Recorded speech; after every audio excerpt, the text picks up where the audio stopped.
बिस्मिल्लाहिर्रहमानिर्रहीम। अस्सलाम वालेकुम। मेरे पास बुक का नाम है introduction to chemical engineering thermodynamics J M. Smith, और इसमें पेज नंबर है बुक का पेज नंबर 28।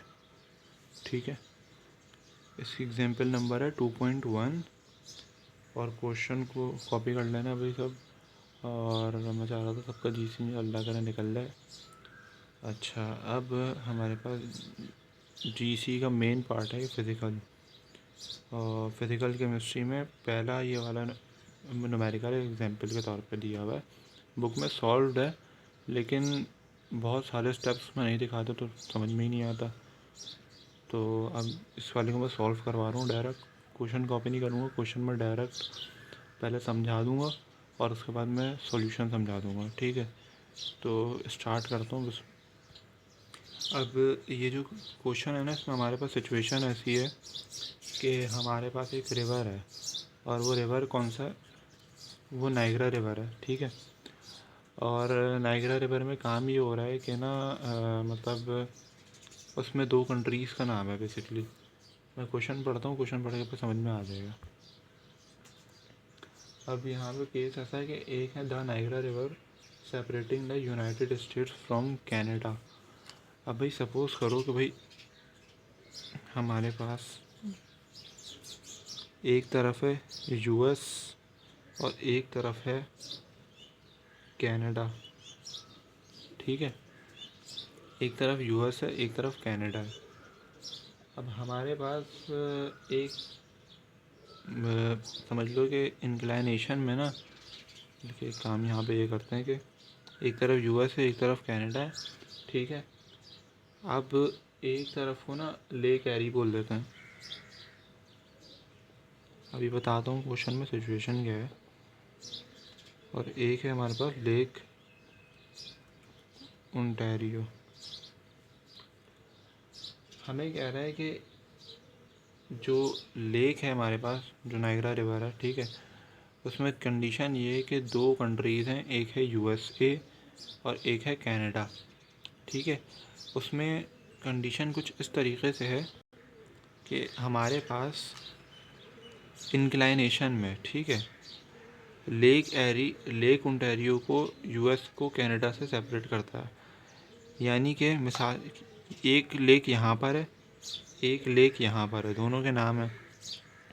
मिसाल के तौर पर यूएस की जो ज़मीन है वो इधर है, ठीक है, और कनाडा की जो ज़मीन है वो इधर है। ठीक, मैंने क्वेश्चन में क्या बोला? मैंने क्वेश्चन में बोला एक कंट्री है यूएस, एक है कनाडा। ठीक है, फिर यूएस वालों के पास मिसाल के तौर पर लेक एरी है और कनाडा के वालों के पास लेक ओंटारियो है। अब होता क्या है कि ये जो पूरा स्ट्रक्चर है, जो पूरा मॉडल है, वो है नाइग्रा रिवर का।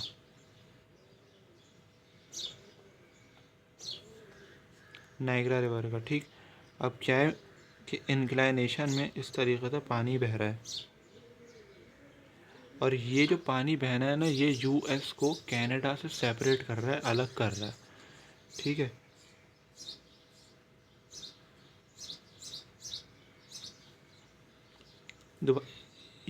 हो क्या रहा है? यूएस है और कनाडा है। ठीक है, उसके बाद हमारे पास लेक एरी और लेक ओंटारियो है, दोनों के पास अपना अपना। बीच से इंक्लाइनेशन से क्या हो रहा है? पानी बह रहा है। अब जब पानी बह रहा है तो ये वाली चीज़ यूएसए को, यानी अमेरिका को कनाडा से अलग कर रही है। वैसे यूएस में सिर्फ अमेरिका नहीं आता है। अच्छा, लेक एरी है, लेक ओंटारियो। अब ये जो इंक्लाइनेशन में पानी जा रहा है, ये कर क्या रहा है? दोनों मुल्कों को आपस में अलग कर रहा है। और इस इंक्लाइनेशन की लेंथ जो हमें दी है ना क्वेश्चन में, वो कह रहा है these lakes differ in elevation by about 100 metres. That's mean के हमारे पास 100 मीटर का फासला है। ठीक है, अभी ये पूरा क्वेश्चन समझा रहा हूँ, फिर बाद में डेटा वगैरह डायरेक्ट लिख दूंगा, फिर मैं समझ में नहीं आएगा। 100 मीटर है, ठीक है, इसकी पूरी लेंथ 100 मीटर है।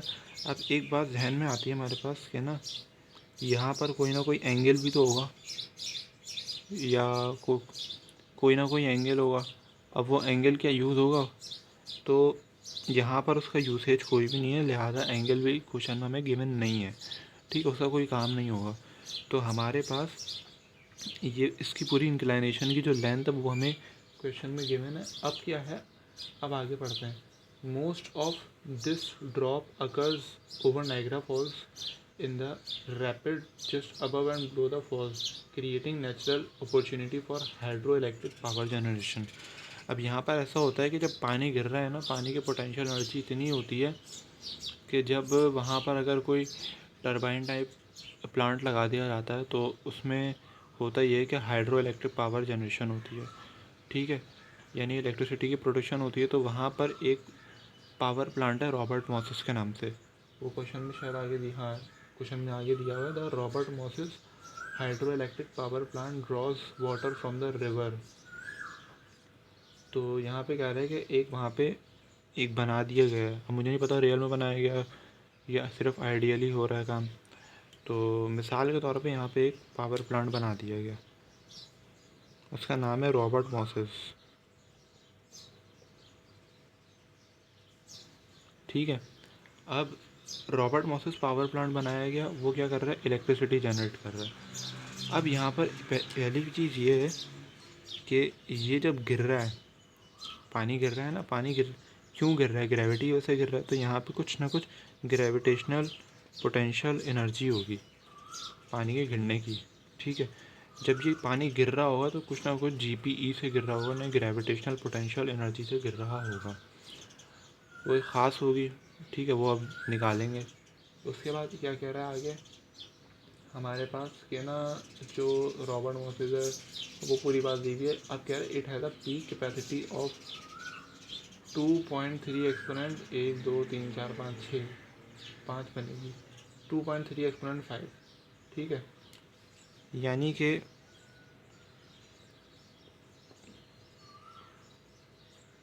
इतनी ही लिखी हुई है, हाँ, किलो वाट, ये हमें पावर दी है, ठीक है। पीक कैपेसिटी इतनी है उसकी, यानी ये हमें बेसिकली पावर दी हुई है, किलोवाट पावर का यूनिट होता है, ठीक है, ये पावर दी हुई है।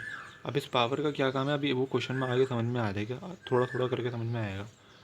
उसके बाद ना ये हमारे पास पावर दी है, वीडियो शायद ब्लर हो रही थी। उसके बाद हमें एक और चीज़ दी हुई है यहाँ पर, वो मैं यहाँ पर लिख देता हूँ क्योंकि यहाँ पर जगह नहीं है, ठीक है। वो क्या दी हुई है, 1 2 3 4 5 6, ये डायरेक्ट मैं एक्सपोनेंट पर लिख रहा हूँ क्योंकि जगह नहीं मिल रही मुझे। अगर इसको लंबा करके लिखेंगे तो वैसे बन जाएगा जैसे क्वेश्चन में दिया हुआ, ठीक है। तो किलोग्राम पर सेकंड।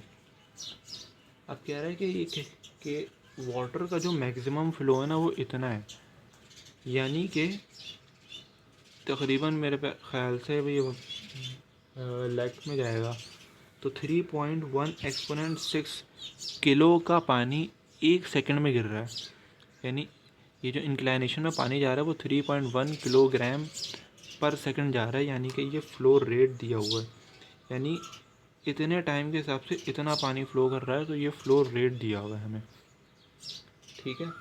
और हमें कह रहा है कि आपसे कुछ क्वेश्चन पूछे गए हैं, नीचे पेज नंबर 29 पर ए बी और सी में कुछ क्वेश्चंस पूछे गए हैं, ठीक है। और उन क्वेश्चंस में हमारे पास जो वो कह रहा है कि in the following take 1 kilogram of water as the system, यानी कि आपको जो नीचे कैलकुलेशन करने के लिए कहा गया, आपने वहाँ पे वाटर को 1 किलोग्राम लेना है, ठीक है। यानी मास जो आप लेंगे ना वो यहाँ पे ये वाला मास नहीं ले रहे, ये क्योंकि ये मास नहीं दिया हुआ, ये फ़्लो रेट दिया हुआ है। अब किलोग्राम पर सेकंड है, सिर्फ किलोग्राम नहीं है, तो ये फ़्लो रेट दिया हुआ है, यानी इतने सेकंड में इतना किलो पानी गिर रहा है। वैसे तो पानी का जो यूनिट होता है वो लीटर होता है, यहाँ पर अजीब सा लग रहा है इतना किलो पानी, लेकिन वहाँ पर उन्होंने लिया हुआ है, ठीक है। तो इतना वो बेसिकली प्रेशर के हिसाब से बोल रहे होंगे, तो इतना किलो पानी है जो मेजर किया जा रहा है वो इतना किलोग्राम में आ रहा है, जो 1 सेकंड में मतलब आ रहा है, उसका फ़्लो है, फ़्लो रेट बेसिकली दिएगा। इसको सॉल्व करते हैं अब। अच्छा भाई, अब हमें पार्ट ए बोला गया है, पार्ट ए में बोला क्या जा रहा है पहले ये समझ लेना। मैंने पहले ही बताया था कि पानी जब गिर रहा है ना, वीडियो को अगर समझ याद नहीं रहा तो पानी चूँकि गिर रहा था 100 मीटर की लेंथ थी, 100 मीटर की लेंथ थी आपके पास, और पानी आपके पास गिर रहा था किससे? ग्रेविटेशनल पोटेंशियल एनर्जी से। अब इस पहले पार्ट में क्या पूछा हुआ है? इस पहले पार्ट में हमसे ये पूछा हुआ है कि ना पोटेंशियल एनर्जी बताओ, what is the potential energy of the water flowing out Lake Erie related to the surface of Lake Ontario. मैंने बताया था कि लेक एरी से लेक ओंटारियो की तरफ पानी गिर रहा है, ये उसकी, ये जो क्वेश्चन पूछने वाला है वो कह रहा है कि इसकी पोटेंशियल एनर्जी बता दो बस, ज़्यादा कोई लंबी चौड़ी दास्तान नहीं है। तो अब हम क्या करेंगे कि यहाँ पे एक फार्मूला होता है, अगर याद किया हो तो सही है, वरना भाई याद कर लेना, क्योंकि मैं थ्योरी पढ़ाने नहीं बैठा हूँ यहाँ पे, ठीक है। फॉर, या एक काम पहले ये करते हैं, रुक जाओ, डेटा बना लो पहले इसका, ठीक है। डेटा वैसे मैंने भी नहीं बनाया है, तो डेटा पहले बना लो ताकि बाद में क्वेश्चन में प्रॉब्लम ना हो। जब मैंने किया था ना शुरू में, मुझे प्रॉब्लम हो गई थी। तो यहाँ से जो पहला निकल सकता है वो ये निकाल लेते हैं, इंक्लिनेशन लेंथ।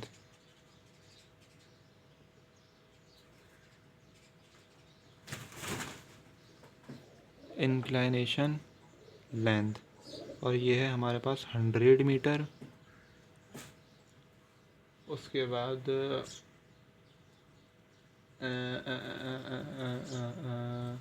पीक कैपेसिटी दी हुई है, यानी पावर दी हुई है,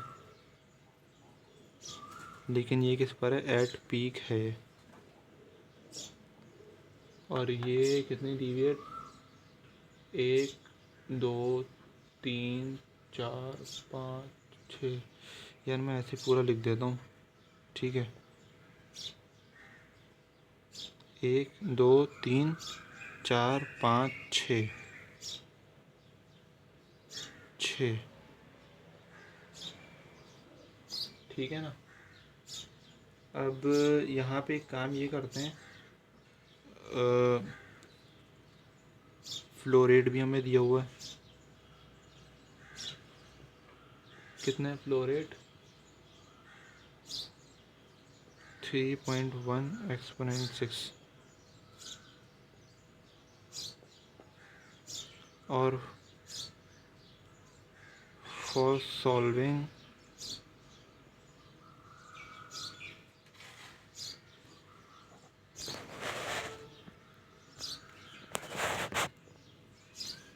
सॉल्व करने के लिए अब हमें कह रहा है कि one take mass as 1 kilogram, ठीक है ना। ये पूरा डेटा बन गया। डेटा के बाद अब क्वेश्चन सॉल्व करो। अब हमारे पास सबसे पहले क्या है? फॉर फाइंडिंग लिखा, जगह नहीं थी, पोटेंशियल एनर्जी।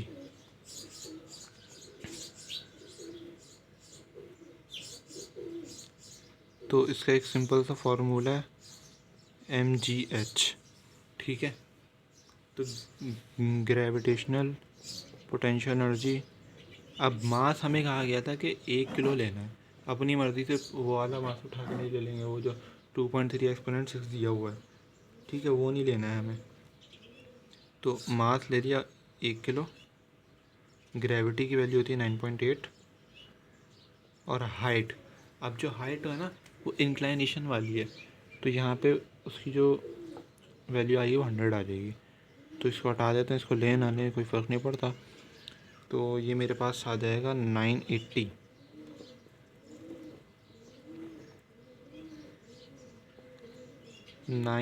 बुक से चाहो तो भाई वेरीफाई कर लेना, बुक में दिया हुआ है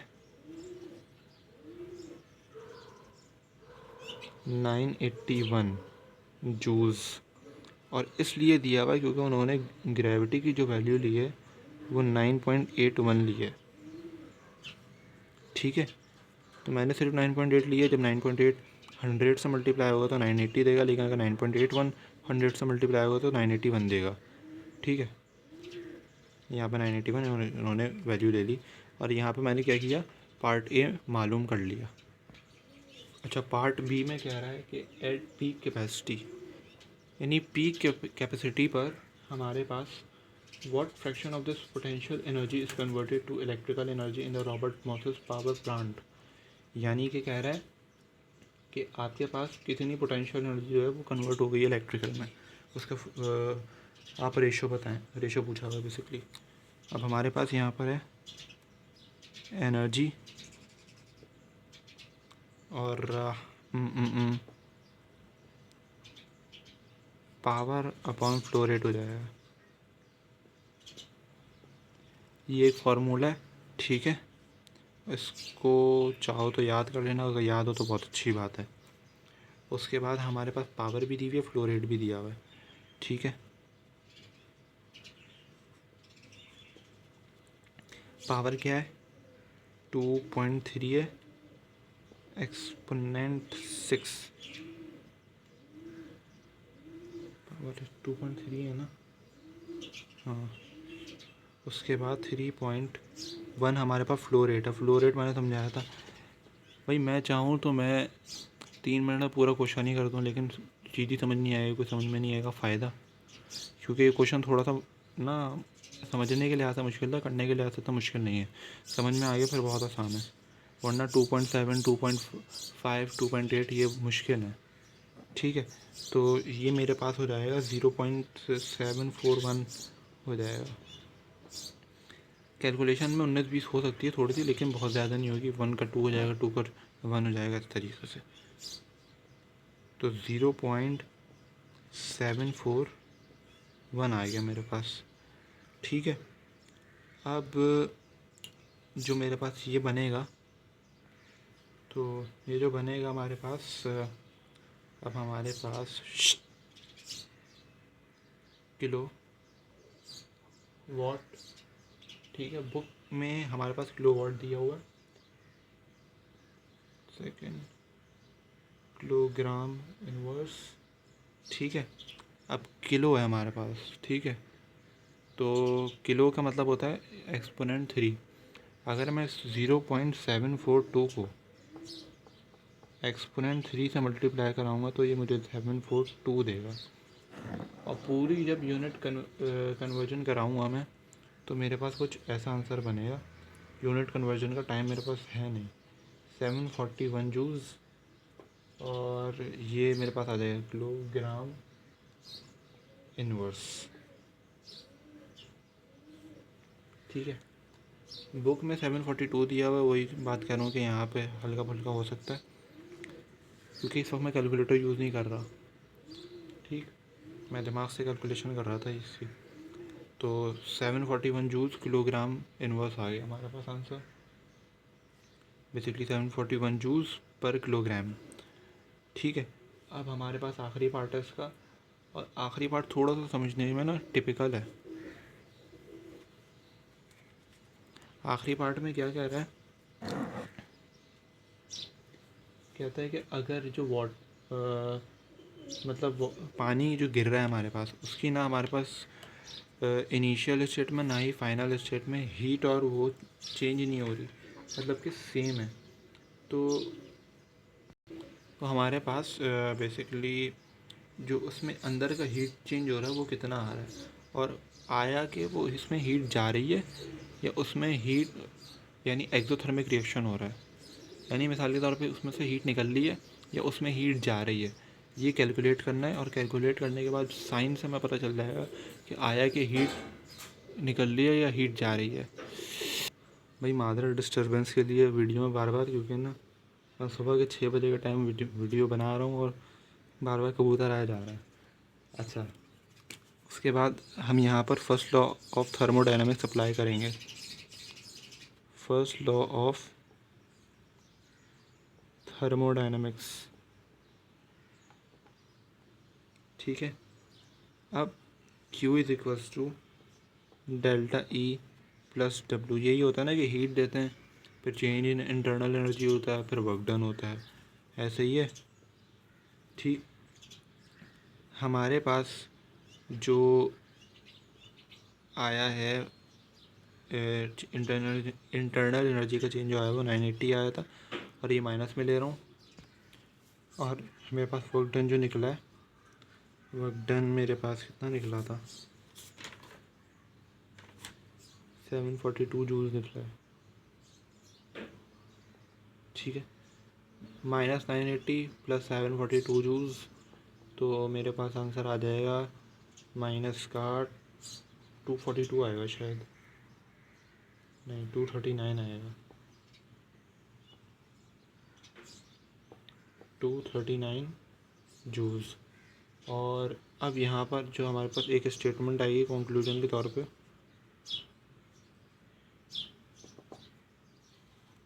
ठीक है, कि negative sign shows the release of heat from system। और यहाँ पर वो क्वेश्चन एंड।